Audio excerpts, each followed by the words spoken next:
खुलुमबाय बे समाव बडलेण्ड इंखं टेलिभिजननि स्टुडिअ आं मिथिका नार्जारी दिनै मोनाबिलिनि गाहाय रादाबफोराव दङ। सासे आसामिया लकआपआव गावखौ फोथैनानै लादों। नलबारियाव आरोबाव सासे जिहादी हमजादों। नकल कम्पिउटार सार्टिफिकेट केसखौ लोब्बा लाना आरोबाव साथाम एरेस्ट। मल्लिकार्जुन खारगेआ कंग्रेसनि आफादगिरि महरै सायख'जाबाय। डिब्रुगड़आव घुस लानानै सेनियर एसिस्टेन्टजों लोगोसे सासे दालाल हमजादों। ISPL खौ लानानै बिटिआरनि गेलेमु बिफाननि EM दावबायसा बर'आ बयखौबो अनसायनो खावलायदों। हांमा सापरियाव जाब्रथायजों गामि दरसेनि सा 9 सुबुंनि जखम। बाक्सा पुलिसनि गोख्रों नाजानायाव सानै साइबार क्रिमिनेल हमजादों। गसाइगाव गुवाबारियाव रेलजों सौख्लायजानानै सासेनि जिउ खहा।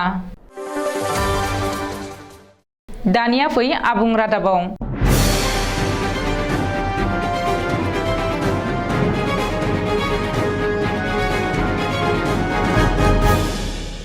जगिघोपा पुलिस थानायाव मोनसे सोमोनांथाव जाथाय। लकआपआवनो सासे आसामिया गावखौ फोथैनानै लादों।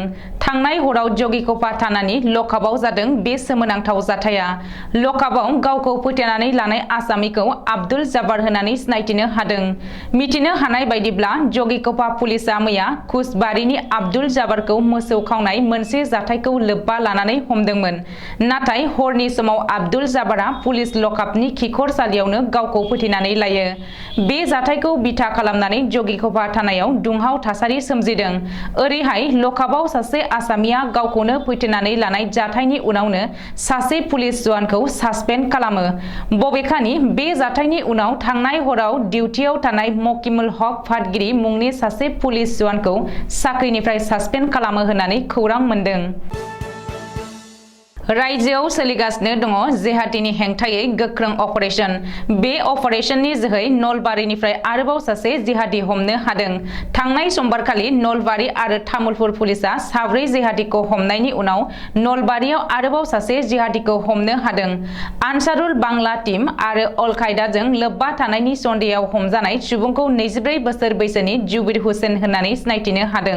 गग्राफार थानानि बेन्दोंआव थानाय आलियानिफ्राय नलबारि पुलिसआ हमनो हादों जुबिर हुसेनखौ। नलबारि पुलिसआ सुलुङाव फोरमायथिनाय बायदिब्ला बांसिनै मिथिनो थाखाय जुबिर हुसेनखौ गग्राफार पुलिस थानायाव लाखिनानै गोख्रों जेरा खालामगासिनो दङ। आसाम पुलिस थिसनथायाव नकल कम्पिउटार सार्टिफिकेट होनाय केसखौ बिथा खालामना आरोबाव साथाम बिजाथिया हमजाबाय। दिनै आरोबाव साथाम बिजाथिखौ CIDआ एरेस्ट खालामदों। CIDआ गोदानै एरेस्ट खालामनाय साथाम बिजाथिखौ मुस्ताफिजुर रहमान, आतिकुर रहमान आरो उलिउल्लाह होननानै सिनायथिनो हादों।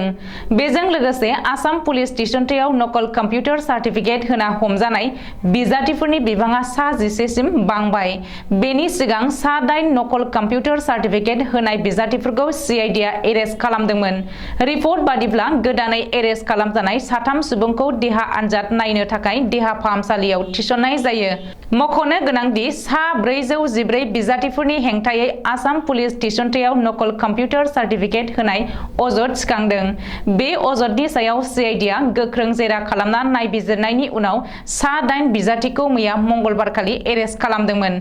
बेनि उनाव CIDआ आरोबाव साथाम बिजाथिखौ दिनै एरेस्ट खालामदों। बेखौबो मख'नो नांगोन दि आसाम पुलिस थिसनथायाव नकल कम्पिउटार सार्टिफिकेट दिन्थिनायखौ बिथा खालामना आरोबाव माखासे बिजाथिफोरा हमजानो हागौ होननानै मिथिनो हादों। मल्लिकार्जुन खारगेआ कंग्रेसनि गोदान आफादगिरि महरै सायख'जाबाय। आफादगिरि मासिनि बिसायख'थियाव मल्लिकार्जुन खारगेआ शशि थारुरखौ गोबांथार बिबांनि भटआव फेजेननानै देरहानो हादों आरो कंग्रेसनि गोदान आफादगिरि महरै सायख'जादों। मख'नो गोनांदि मोननै दशकनि उनाव गान्धी नखरखौ नागारनानै थांनाय समबारखालि कंग्रेसनि आफादगिरि मासिनि थाखाय हादरनाङै बिसायख'थि खुंनाय जादोंमोन। कंग्रेसनि बे बिसायख'थिनि भटखौ दिनै सानबाय, जेराव मल्लिकार्जुन खारगे खारगेया 8 गुन बांसिन भट मोननानै शशि थारूरखौ फेजेननो हायो। रिपर्ट बादिब्ला कंग्रेसनि गोदान आफादगिरि महरै सायख'जानाय मल्लिकार्जुन खारगेया गासै 7,897 भट मोननो हादों। गुबुन फारसे शशि थारूरआ 1,000ल' भट मोननो हादों आरो कंग्रेसनि आफादगिरि मासिनिफ्राय गोजानाव थानो गोनां जादों।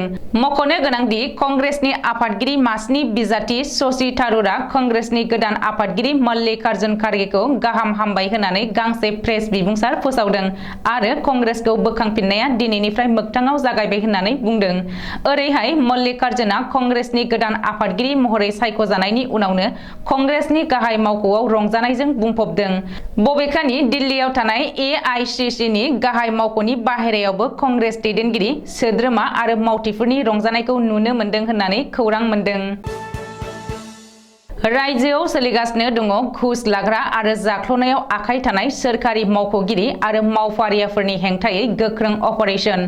दासिम माखासे सोरखारि मावफारियाफोरा घुस लानानै हमजाबाय, नाथाय सोरखारि मावफारियाफोरनि घुस लानाया खमायनायनि मुं लायाखै। सोरखारि मावफारियाफोरा घुस लानायनिसो बादायलायगासिनो दङ। मख'नो गोनांदि दिनैबो डिब्रुगड़ जिल्लायाव घुस लानाय सासे सोरखारि मावफारियाजों लोगोसे सासे दालालखौ पुलिसा हमनो हादों। घुस लाना हमजानाय सोरखारि मावफारियाखौ डिब्रुगड़ जिल्ला हान्थामेला बिफाननि सेनियर एसिस्टेन्ट दितिमनि गगৈ होननानै सिनायथिनो हादों। मिथिनो हानाय बायदिब्ला 700 रां घुस लाफुनाय समावनो दितिमनि गगैखौ भिजिलेन्स आरो एन्टि कारापसन बिफाना हमनो हादों। बबेखानि दितिमनि गगैजों लोगोसे पंकज शइकिया मुंनि सासे दालालखौबो हमनो हादों होननानै खौरां मोनदों।